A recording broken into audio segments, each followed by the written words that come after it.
देवपुर नाम के एक छोटे से गांव में कहानी शुरू होती है, जहां आज भी रिश्ते, परंपरा और सम्मान पर टिके हैं। ठाकुर परिवार की हवेली में सुबह से ही रौनक है। घर के बड़े बेटे देव ठाकुर की शादी तय हो चुकी है।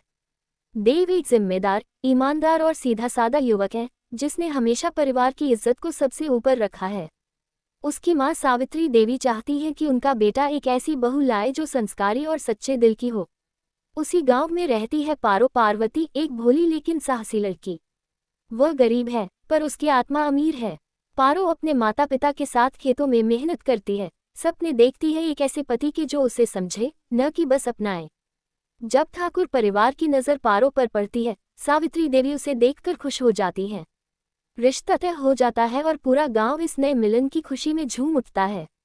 शादी की रस्में शुरू होती हैं, हल्दी, मेहंदी, संगीत। पारो के चेहरे पर एक सच्ची खुशी झलकती है और देव भी दिल ही दिल में खुश होता है।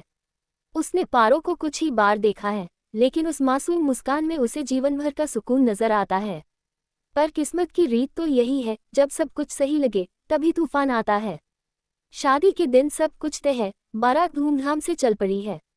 ढोल नगाड़ों की गूंज, फूलों की महक और देव की आंखों में पारो के सपने।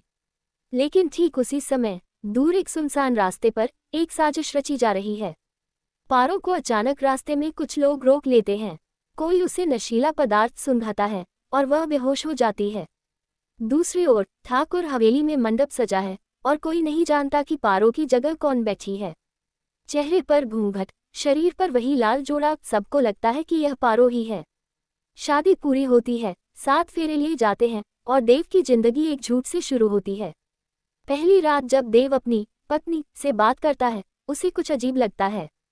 उसकी आवाज़, उसका बोलने का तरीका, सब कुछ अलग है।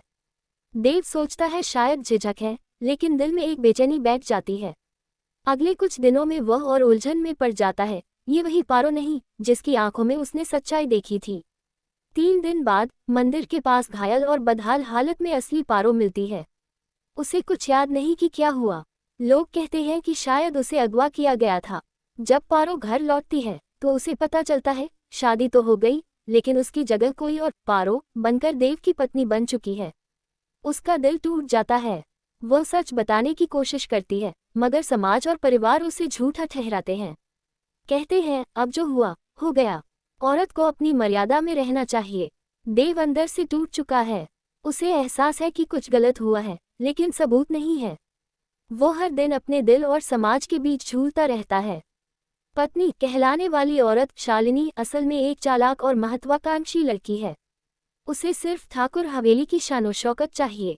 सावित्री देवी ने उसे गलती से पारो समझ लिया था और शालिनी ने उस मौके को हथिया लिया।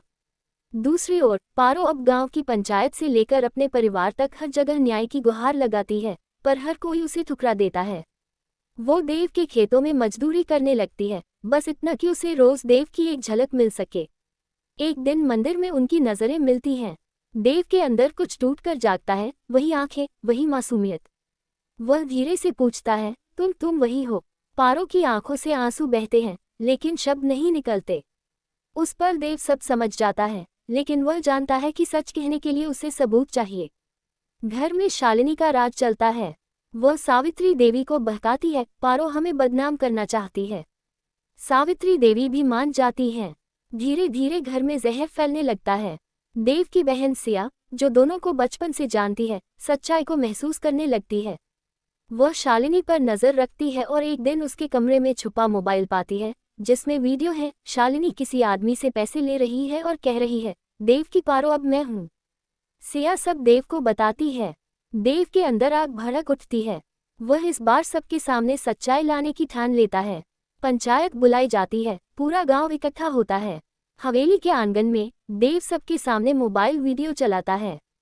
वीडियो में शालिनी का सच उजागर हो जाता है। सबके चेहरे पर सन्नाटा। सावित्री देवी को सदमा लगता है।